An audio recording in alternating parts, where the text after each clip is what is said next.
LaDainian Tomlinson, Hall of Famer, NFL Network analyst. You can see LT every Sunday on NFL Game Day Prime at 11:30 Eastern on NFL Network and Fox. Good morning, LT. How are you?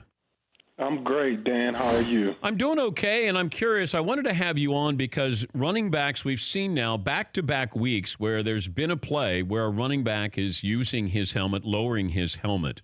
Sony Michel last night, Kareem Hunt in the previous week. Are they going to enforce this? Is that your answer? Well, you know, it's. I think for a running back, it's the hardest thing to kind of get out of your game because the natural reaction for a running back, as we get ready to embrace contact, is to lower your head, and because that's what we've been taught. And so I think maybe there's a grace period for running backs that they're giving us.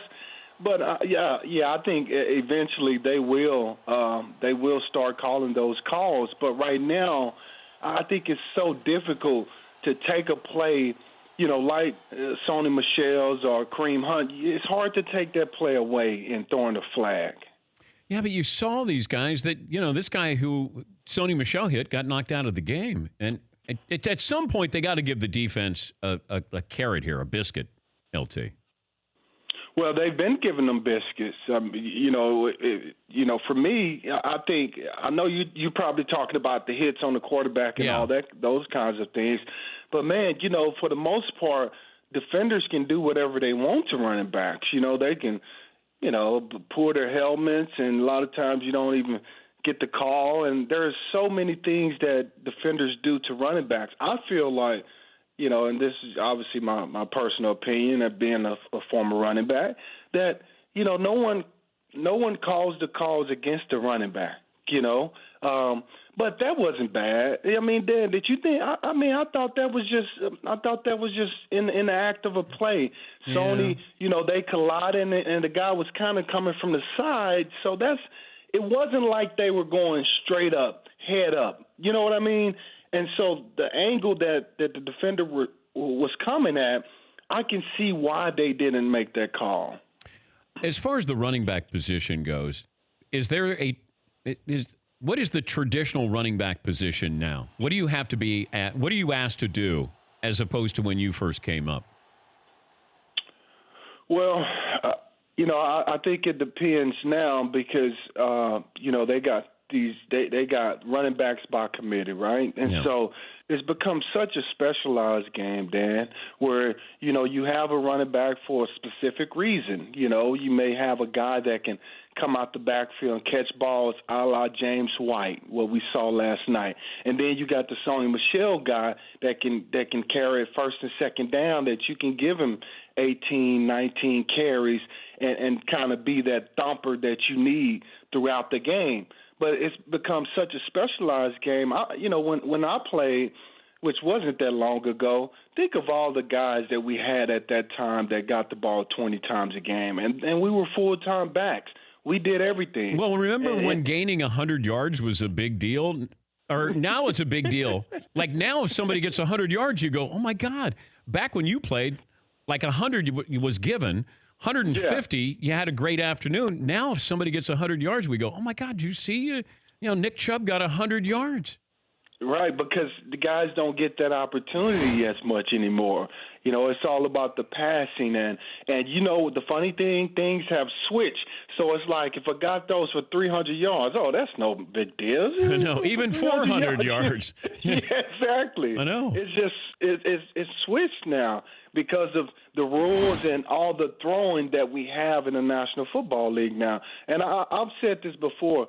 You know, it's really, to me, it's basketball on grass. And okay, it's okay because the fans like it, but that's what it is to me now, football, basketball on grass. LaDainian Tomlinson, Hall of Famer, joining us, Dan Patrick Show. Also, when we look at running back numbers for the Hall of Fame, the passing numbers are going to be different in what we consider for the Hall of Fame. And it feels like with the running back, now I think your catches are going to be just as important as your rushing yards, LT. Sure, absolutely. I think we have to look at the totality of, yards for a running back. I mean, you look at what a guy like Alvin Kamara is doing. If he keeps this pace, then there's no question he's going to be go into the Hall of Fame based off just his receiving numbers alone, catches, the dynamic athlete and player that he is through the passing game, not so much his rushing. So, yeah, you're right. That's the way we're going to have to start looking at running backs in the future. What do you think of Le'Veon Bell's strategy to announce a month before his return and right before the trade deadline that he's coming back with Pittsburgh? Yeah, I'm sure it was strategic. I just don't know why do it now, say you're coming back, in a month or so. But, hey, I certainly get the reason why he's doing what he's doing. He believes this obviously preserves his body, but also maybe gives him a chance at that big contract with somebody else. But at the same time, why do it at this point? Because everybody in that locker room, in Pittsburgh's locker room, I'm sure it ticks them off because you're saying, oh, you feel our pain and you wish you were here, but you're not coming back for another month. And so everybody in that locker room, I'm sure, is pretty ticked off that he came out and said that at this point. Yeah, I understand what he's trying to do, but that doesn't mean as a teammate I have to be happy to see him come through that door. No question. I mean, right. Wouldn't you have a problem with that? Well, I think I don't know if I would, Dan. I'm not sure. I guess it just depends on how much the guy meant to our team. But he doesn't want to be there, though. He doesn't want to be there. He sort of wants to be there. Well, I think he wants to be there, but the team doesn't want to pay him, so he doesn't want to be there if they don't want to pay him. Yeah. Yeah. I mean, he wants to be in Pittsburgh if they pay him. And that's the majority of players in the National Football League. If you pay me, a la Earl Thomas, I will be there. But if you don't, and you don't want to pay me, and you just want to use me, then this is the attitude that I'm going to have against the organization. What do you think of Earl Thomas, though, with being upset? Yeah, I mean, I certainly understand why he's upset. I just wish he would have handled it in a different manner because – Earl, to me, he got caught up in his emotions of what he's feeling towards the team. Certainly not for the players. I think it's for the organization and the way he felt like he's been treated. And so he's lost, to me, that sense of what he means to everybody else. The young players, his fans, people that look up to him, his family members. That wasn't a good look for Earl to leave the field in that manner. Do you still hate the Patriots? I don't. I mean, that was something that when I played, I hated the Patriots, but I hated the Raiders too.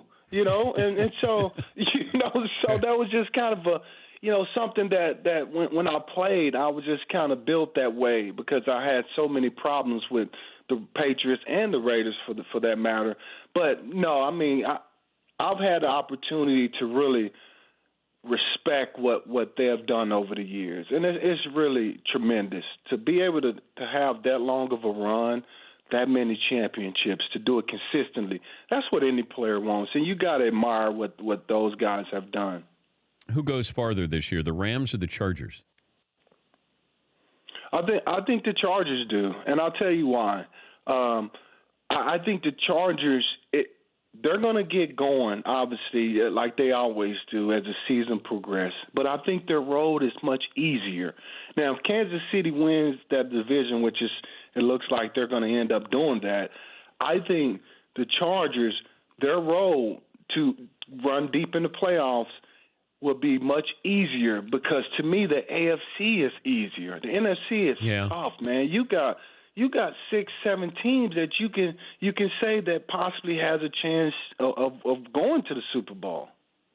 Still waiting for your Vikings jersey that you promised me a couple of years ago. I still got it. I know you do. I still got it, buddy. I still got it. I'm just waiting. I'm waiting on you, to invite me, to a charity event, to something that you're doing, and just let's be friends, bud. Just be friends. Well, I didn't want to be friends. I just wanted the jersey, LT. I mean, that's asking a lot.